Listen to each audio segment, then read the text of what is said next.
لله رب العالمين والصلاة والسلام على رسولنا محمد وعلى آله وصحبه أجمعين. رب اشرح لي صدري ويسر لي أمري واحلل عقدة من لساني يفقه قولي. اللهم أرنا الحق حقا وارزقنا اتباعه وأرنا الباطل باطلا وارزقنا اجتنابه. اللهم افتح لنا أبواب رحمتك. أيها الإخوة الأفاضل، اليوم سنتكلم حول بداية غزوة حنين. غزوة حنين معركة حصل بين المسلمين وبين بعض قبائل العرب، خصوصا بعدما استولى المسلمون على مكة وفتح الله مكة على المسلمين، فهوازن وبعض القبائل الأخرى خافوا على أنفسهم، قالوا خلاص الآن دورنا سيأتون إلينا، فقبل أن يهاجم علينا المسلمون فعلينا أن نهاجم عليهم، لأن المسلمين الآن مشغولون بفتح مكة وبهذا الفرح، فنأخذهم على حين غفلة من الأمر. فحصل هذا الحرب بعد هذه التفكير منهم واستعداد النبي لمواجهتهم. سنقول بعد التفاصيل إن شاء الله. برايت عزيز أف حربا كان من جرى بجن جرى تقوتن حربا حنينة. حنين منطقة كيج مكة دورة الوالي مكة، سبب بياجي أميانا جوارا بيجن بشتكو مكة كتلسة مسلمانة عادات الدنياية قواك تجيكي كدسته خو محقق هيك النياري كشتا عاجز من هنا كيف والله تبي تشتي هنيكر أو يتخازن ضربة كيلتاخن هيك قبيلة عربة دماكم تماشا كرن واي مكة كتلسة مسلمانة قوا ولا سرامهات إجا دور ما مسلمانة واي مكة جي قلت بشتي مكة إيريش ما بكن جاميرا القراء عقلي خو حقلينا قو هيجا مسلمان شعبي خو بنا كرنا هشي وانات يسري وان هيجا كو يعني براني بأدبي إن شاء الله قو مسلمان هيجا سرخوشي كيف خوشي أخويا مكينة عادة إنسانة وقت تبتشكي تكيب سرد كيفي مرة جانا كيف خوش دبا وكا سرخوش دبا نكو عراقي بخوريا سرخوشي كيفي قو مسلمان جي سرخوشي كيفا كما كيفا كما سرخوش ندورد سرخوش بونا كيف تكن الله خشبير باكرنا بريا او ايريش ما بكن ام ايريش وامكن كلمه كيتديد بيجا بريا كو يك تبكن خوارنا ناوي روجي تبكى خوارنا سر اسبي يعني ياجي بريا كو تبكى شيفت ناوي روجي بخو عجله بك افي قبيله هانيجي جاميرا قو والله مسلمانه و مكه قرت انا اجا ايريش ما بكن هيجا اود مكه دانا شعبي اخبارنا كنا حبكن سريوانخن وقت كان روبري السوري تشيبو يا ملت سوري هات ام بيجن بري بشار دان جوي در خستن إسرائيل قو فرصة بريك شعبك بكن ليخش سريع حتى من تشتك دون دانشت يعني هوازن جي ياجبان قبيلة هانيجي قو والله فرصة هيجا وانا كوم نبون أملا وسري مسلمان أخن كو أملا وسري وانا أخن أيور أملا وسري مخن بفي شكل هاني دسبيكا حربي أو نية أفبو يعني نية وان أفبو. طبعا هذا هو أن يقال قبل أن يتغدى أو يتعشى بين المسلمون سنتغدى بهم. هذا هو قاعدة مشهورة بين الناس، إذا الطرفين في صراع ويقول قبل أن يهاجم سأهاجم عليه، قبل ما يتغدى به أفطر به، أو قبل ما يتعشى به أتغدى به. فجمعوا حولهم آلاف مؤلفة من الجنود من القبائل، فكل من له عداء مع النبي صلى الله عليه وسلم ومع المسلمين اجتمعوا حول هوازن وغطفان، اجتمعوا حولهم وقالوا خلاص سنهاجم عليهم. فجمعوا رجالا ونساء وأطفالا، استعدوا بشكل غريب وعجيب، لأنهم قالوا الآن إما أن نقضي على المسلمين أو المسلمون سيقضون علينا. فجمعوا خبراءهم والذي لديه معلومات عن الحرب، كيف نستطيع أن نعمل عملا نستطيع أن نهاجم به على المسلمين بدون أن يشعروا بشيء وبدون أن يقضوا علينا. فاستعدوا بأفضل الاستعدادات. طبعا فانا بيجاري أبي جاميرا إيريش سر مسلمان بكن، فمادكم إيريش تكن وأمي بيجاري باش تدبير أخو بكرن. إيجا براستي تدبيرك غريب وعجيب، ارشيكو ظلام جنة زاروك حيوان تباكم كرن، وظلام خويا مازنجي كوم كرن أبي خويا بعاقل أبي فعما تشتات كن فعما حربيت كن بيلان وبروجات شد كن بفي شكل يعني جاميرا خوش حربيرا حاضر كرجو أم جرا أن شكل باشي أم ويا حاضر بكن جبانه كو أم إيريش يبان مسلمان هاني بكن حتى بيتش يعني جي كربون جاميرا جنه خوش دیگه خوانی بون گو برا میر لپیش بن جن لداوی بن یکی وان ادوی پیرامیر هبو اختیار بو کورجی بو لی عقلوی حربه پرت خبتی هات بیجی آنینه شعبی نادینه فقط گوی وکرینه تماشا کردن که جن منو زاروکاتی گو خیره چه بیه گو لی مجنو زاروکا جانیه گو چه ما وجنو زاروکانیه گو جبانه که میر بزان بن واجنه والوره که برا بن اجنه وام که بن دسته بسلمانه برا غیرت البوزي وان غيرت دفنوان بشوته فدي بكن نرفن شر بكن افيا كلمه غريب جوانا جو قاوا كشبان برا شبان كو برا تشكي فايده ناده يعني مير قاوا ترس بك بدلوان نجنا خد فكره نزاروك والله برا يقول تشتكي نباشتكن يعني فقط كسكي قهداريه وينكر جو يعني قاوا كترسكي بك بدل ما نبجنا نبزاروكا كسكي ناسكنا قزي وها نكرا ولكن قيمته ندانه كي قوتناوي قبول نكرن والحاصل ايجا مبيجن كجاميرا شكرن يعني طبعا هوازن النبي صلى الله عليه وسلم سمع بهم فحينما سمع النبي صلى الله عليه وسلم بالأمر استعد للخروج وكان عدد من خرج 12,000 10,000 مع النبي أتوا إلى فتح مكة و2000 من أهل مكة اجتمعوا بهم. حصل أمر غريب وعجيب وحينما المسلمون في الانتقال إلى أرض المعركة سنتكلم ولكن بعض الناس أعجبهم كثرتهم وقالوا اليوم لن نغلب عددا وكثير لن نغلب اليوم من قلة فتعجبوا بالعدد الكبير ونسوا قدرة الله عز وجل وعونه ومعونته. فكثير من العلماء وحتى الله عز وجل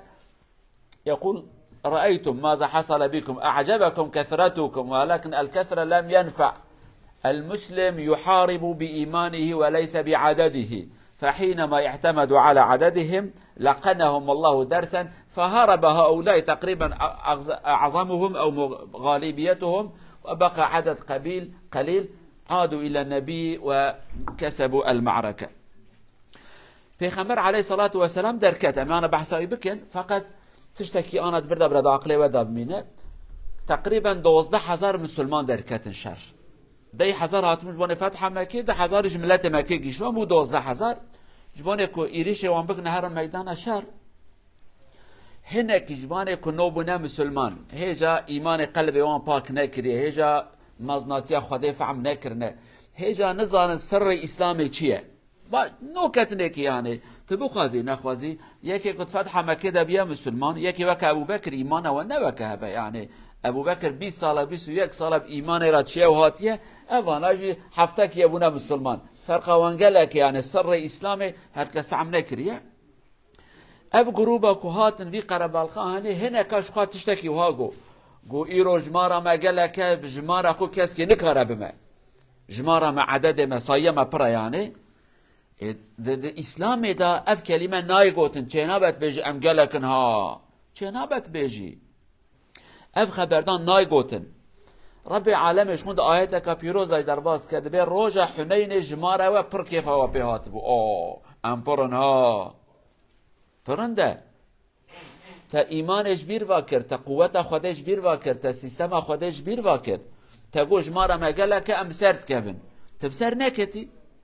حتى كآياتها بيروزة ويوم حنين إذا عجبتكم كثرتكم رجع حنين يجي جمارة وبر كيف وبياني أو جي فايدة كي نداوة يعني مثلا إيرا مسلمان بيجن يا 2 مليار مسلمان أم ما تشتكي ناكن أم 6 مليون كرد أم ما تشتكي ناكن نشت 600 مليون بيجي عقل ما أبع عقل به 2 مليار مسلمان 20 مليار جي مسلمان منكو عقل أبع عقل به پرچبون به خيانتي به آليكارية هفنكي دست يخ درجه نياري خو كي براي خو بفروشي شپاره خنجر الپشتا براي خو خي تبصر ناكبير نه 4 مليون برات 400 مليون بي نه 2 مليار برات 20 مليار بيجي فايده نادته رب العالمين دفردا درسك دا مسلمانه او دسبيكا شر داجي مسلمان رافيان يعني لورا نراس بو تكيماني كربو اميان هم بيجن يعني تشوا بو طبعا هوازن أو هذه القبائل الذي أرادوا أن يحاربوا المسلمين استعدوا بشكل كثير عدد كبير جدا أتوا بالرجال وبالنساء كذلك ما قاموا به أيها الإخوة الأفاضل بالنساء والأطفال والدواب وجعلوا هؤلاء في الخلف حتى أرادوا أن يخضعوا المسلمين، أمروا النساء، قال النساء فليركبن الجمل في مؤخرة الصفوف. فعدد كبير من النساء إذا المرأة ركبت الجمل وهي بعيدة الناس لا يعلمون هل هو ذكر أو هو أنثى، رجل أو امرأة لا يدرون. فخرج منظر غريب عجيب جدا، يعني أضعاف مضاعفة أظهروا أنفسهم للمسلمين. هذا كذلك حرب نفسي، أظهروا أحوالهم هكذا للمسلمين، استعدوا سيوفا وسهاما وكمنوا للمسلمين في أماكن كثيرة، في أماكن المسلمون لم يكونوا يدرون هم في أي مكان مختبئون. فقاموا بكل شيء من وسائل النجاح قاموا به. فأولا بداية الأمر كان بيدهم، بداية المعركة هم نجحوا، ولكن في الأخير المسلمون مسكوا بزمام الأمر. دەستپێکە شەڕ بەرێک شەڕ دەستپێکە وان جامێرە خو حاضر کردبوون بە حەزارە زڵامی وان هەنە بە حەزارە پاشێ حیلەکا دنێکردن چ کردن ژنا لاویدا هیچتن ژنال دەوا سیار کردن ژن و زڵامگا وەک مەسافەی دوور بێت نزانێ ژنە یا زڵامە یانێ لە حەیوانای سیار کردن مەسافەکە دوورە تقریبا بدەی حەزارە یانێ تەماشای کرد مسلمان وای مەیدانەکە فڕێ و بە حەزارە لويدا شربانه وانا نجي جزانا كجنا فقيرا يعني جامعه وی کرن سلاح خو حاضر کرن تیرو کوان خو حاضر کرن چیای کو ته دا مسلمان هرن دوان دره دا خو شرطنه کمین هه کمین پوسی ام جرات بجن کتنه کویا و دحفقات دا مسلمان را دانینه ور حاصل جماره کا پر زیده حاضر کنه ظلام دانینه جی کی جنا دانینه جی کی اوان جهاتی تیرو کوانه کرنه دستوان ریب تدا مسلمان در باست دن و مسلمان ناس ناکن گلک جاره تری زمان که دگوتن ده حب سیحب کرد سری چیا کی بن طابوره که عسکر نکاره بوان چیای خو ناس کن دزانه خود کد اول چیرن ای حردادوز نکاره تشکیب که اوانای جی در دور چیای و ریا تف گرتنه مسلمان خواد نافلد چون و تقوره کلوان خستن یعنی گم لمسلمان خستن به وی شکل یعنی مسلمان براستی کتن طنگایی کمازن امی انا بيجن كداج مسلمان كيماني كي كربو يعني. طبعا هذا ما حصل، الجماعة كانوا مستعدين على آخر الدرجة للحرب رجالا ونساء، ومن ناحية النفس من ناحية المكان، مكان الحرب الكمائن وغير ذلك، كل الشروط اللازمة للنجاح الجماعة كانوا قد كسبوها أو مسكوا بها وقاموا بها. طيب المسلمون ماذا عملوا؟ النبي صلى الله عليه وسلم أرسل صحابيا قال اذهب واختلط بهم وأتيني بالأخبار. فأصل المشكلة حصل من هذا الصحابي الذي ذهب ولكن لم يأتي بالمعلومات الكافية الصافية المضبوطة، أتى بمعلومات ظاهرة، لم يأتي بعددهم ومكان اختبائهم جنودهم رجالهم نسائهم، لم يأتي بهذه المعلومات، معلومات ظاهرة. فالمسلمون ظنوا بأن الطريق مفتوح ولكن وقعوا في كمين في فخهم، لذلك بداية الأمر كان في مصلحتهم وليس في مصلحة المسلمين. تشتك چيبو كيمانيا مسلمانات كدا دركت ما قوية چند قبر قراتيا كو كرن ام زيدان او شخون عيبا مازن او بو هذا دويا پیغمبر صحابه كيشان قو جهرب كيف نوفا وان ورداوي دا جمارة وان جيه وان ظلامي وان جني وان سيلحي وان حالي وان چيه استخبارات له باستخبارات توب كيف استخباراتك كيف اني بجاميري اف صحابيه هاني كچو كت نوان راس هنكي غاريا ورداوي دا ولكن تشتك واني تقريبا تبني بجو دركتن صدي صد زانبونش پیغمبر ناني عليه الصلاه والسلام ایگاوا کنانی پیغمبر جی لوی گوره پیلانه کی کر پیلانه پیغمبر جی نچو سری نانی یعنی گره چه بانیش پیغمبر ام گوتا جن درکتنه ظلام درکتنه جن وانجی جلی ظلام الوان کرنه ری میال ما گرتنه بشف کمین ممی دحفق محفکاج مرا بکرنه هرچی ری کو تهلیکرینه تف دست وان ده گره بانا کش بگوتا پیغمبر لوی حضره بگرا نگوتا گوت شگیتنه سلامت پیغمبر جو ام زوار بابن سروان اولا مسلمان ما چون چوار رونیکایی داد ادنا واندا درکتن چوار کرودا تماشا کرن ویلو بکردید بجن ساوار بکفره ساوار بخیچکه یعنی تماشا کرن نه نورمال چارالی ریل مسلمانا گرتنه و براستی جی ایری شکا گلک مازن آبتن سر مسلمانا و مسلمان تقریبا بلا ولا بون. ما حصل المسلمون فوجئوا بخطتهم، فحينما أشرقت الشمس أو بدأ النهار يظهر نوره، فالمسلمون فوجئوا بكمائنهم وهاجموا على المسلمين ما شاء الله مثل المطر، أو حينما ينزل البرد كما نقول ينزل من السماء، هكذا رشقوا المسلمين بالسهام والنبل. فالمسلمون فقدوا السيطرة ورجعوا جميعا تقريبا، إلا النبي وعدد قليل جدا من الصحابة. والنبي الصحابة يقولون كان أشجعنا، هم يهاجمون والمسلمون يتراجعوا، النبي يسوق ناقته عليهم، النبي يهاجم عليهم. ولكن كان مع النبي رجلين، عباس عم النبي والحارث ابن عم النبي، هؤلاء يمسكون بجمل النبي حتى لا يهاجم أكثر ولا يبقى النبي بينهم. فالنبي صلى الله عليه وسلم لم يدخل الرعب في قلبه بل هاجم عليهم. وقال لعباس، وعباس كان رافع الصوت يعني جهير الصوت هكذا يقال، قال يا عباس نادي أصحاب السمرة، أصحاب السمرة الذي بايعوا النبي في بيعة الرضوان، ناديهم أين هؤلاء؟ النبي يناديكم. نادي الأنصار. فحينما نادى هؤلاء عاد إليهم رشدهم،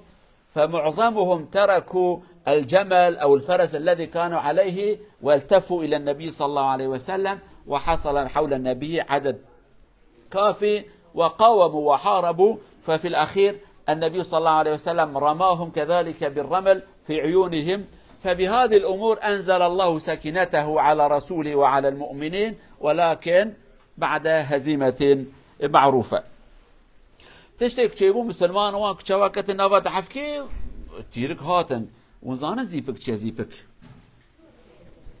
طيرك طولو بتركير بيجان طولو تي جاناك تي بهارت تي واكينو تي يعني قلك تي زاد مادا خراتك بفي شكله تير سر مسلمان دهاتن او قصب حزار وقم وقم آويت الفقير مسلمان شوق بود وهم خرتو رافين شوقك كي هات سريوان هشيوان سريوان شو ام چدكن ام چناكن ام چهات سريمه ويعني عادتك يا قابكو يك فتنكي تشيك مصيبتك تشيك ابد نيجي كنترول ناكن دشن وكنا مي ياخذ داوي تبخل داوين اوي يعني كنترول اخ ناكن صحابه رفيان تب زفرين پیغمبر دبي نچن كرو نچن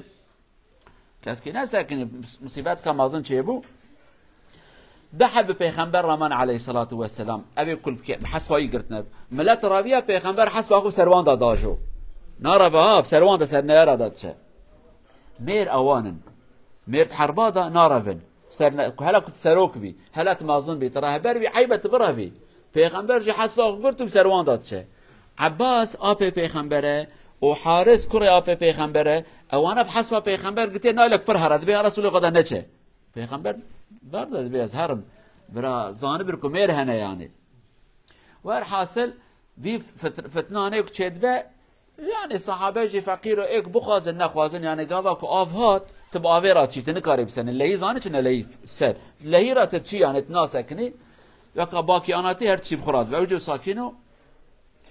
پیغمبر به عباس غازي بك بيجا وان صحابيه كد بن داره دا پیغمبر بيعت كرن بيعت رضوان تيبيرا وما گو حديبيه دا پیغمبر گو بيجا كا خاي داره ولكنا وچا پیغمبر يشتي عباس دنگي بلن بو كر قيريني گو وانه كد بن داره دا سوز دا پیغمبر 1500 حبن ولكدا چونه چاويان اوه بو گو غازي مكر داويه پیغمبر گو بيجا انصار ملت مدينه وكدا چونه پیغمبر هيش او چاويان اوه بو ورحاصل كتاب بيجن خاصنا ايك كار بزفريا ملتيا تنكاري حيوانك بزفريني اش حيوانك بيابون جو حيوانا ما تبرهره بياتي هاتن لدورا پیغمبر او جروبك خوش بو او پیغمبر جي عليه الصلاه والسلام دي قلبي مصيبته هانه دعاء كيجكر جو يا ربي قوتي مره بشيني او توزكي خليها اخا ام بيجن قوم رمل يعني كرداستي خو او ابي سرچاوان أبانا معجزة كذب وما رميت إذ رميت ولكن الله رمى أبانا آبتنك پیغمبر آبت خواده در باز کرد شعبه وان کرد شعبه تباکی عسکری وان شعبه خواکین وتكن ور حاصل أبياشي سلاحك إيماني بو سلاحك معنوي بو طبعا پیغمبر صلى الله عليه وسلم مجادله كر ولا جامرة ترسكت نافوان لي پیغمبر عليه الصلاة والسلام دوي دا إجارة قد تشتكي دين دقو أنا نبي لا كذب أنا ابن عبد المطلب اس پیغمبرم درو تداتنه از کره عبد المطلبم جارنا مرف دكاره بباب خو قراتي بك نلهم بر خده ها الهم بر نياري خو الهم بر يكي باخلاق يكي وحيلك بكاز لا فلان كاس باب مشرف واجب شرفم باب من ظلام واجي ظلامم باب من دست فكري واجي دست فكري ما پیغمبر في تشتيقو انا نبي لا كذب انا ابن عبد المطلب از بال برم از كري عبد المطلب يعني بابير مجمر واجمر ما از نعرفم بفي شكل هانه مسلمانات بر خدا والله ما يكو دو ترس كدل وانا واشكيان رافيانجي او يدي چون يعني اجا زمانه کی هندک دا مسلمان راویان شخون راویان ولی گروه کی کجاره کادی به فرمان پیغمبر زفر نشه اون هات سری و ما چه غلطی کریه ما چه شاشتی کریه ولا جاره کادی پیغمبر علیه الصلاه و السلام تبع گروه کی صحابیه يعني قابك فرتونه چهبه تنزانه کی چو کیما قابك مصیبت کی چهبه مرم نکاره فلان کس راویه فلان کس نراویه 12000 انسانه يعني تجبكي تتشكي بكيشتنا يعني جارت ناقضي براوي حواله تبخرات بن يعني كلمه كدبه قوله دز شو قب دز قرا قو حيرا دز مجدبه قو دز بلا قو دز ادلب او منايله يعني دز تتقال خطبه يعني بفي شكل يعني پیغمبر عليه الصلاه والسلام دس بيكا شر بفي شكل تمام بو ولا مسلمان الحمد لله شر اذا خطوب كرن كافر دس بيكرن رافيالي مثلا وانو مسلمان اجا نقد يا ها اجا شركي جرانتر هي اللي دس بيكا عوده جاميرا رافيان ومال وملك وحيوان وتشي خوش تفيشتن يعني تف ما الظلامي وان تف چون كتن طائفه جي مشهور كو اوجي پیغمبر عليه الصلاه والسلام شركي درج مارا كر داوي بسر نكت ودعا كر گو خديت وان هدايت ولا جوابكم چين ابيدي اباجي ان شاء الله مي حفتاتي بين زمان ان شاء الله نكتفي بهذا القدر اليوم ان شاء الله ولكن في النتيجه المسلمون استطاعوا أن يقاوموا هذا العدد الكبير وأدخل الله الرعب في قلوب المشركين فهربوا من أرض المعركة ولكن المعركة لم ينتهي كان لها مراحل أخرى في الجمعة القادمة إن شاء الله سنتكلم حول نتائج أخرى للمعركة بإذن الله تعالى حفتاتي إن شاء الله من دوام بكن أفشار يعني شوى دوام كر إن شاء الله رب العالمين عمر دوات تبا دمجي أموي بردوام بونا هاني کو حتی کو یا نبی یا لیلی بو لولو جماعه يعني لولو جماعه خلاص نبیه امی ویجی بین زمان ان شاء الله امانت خدا بن خدا سلامتی بده وجه ان شاء الله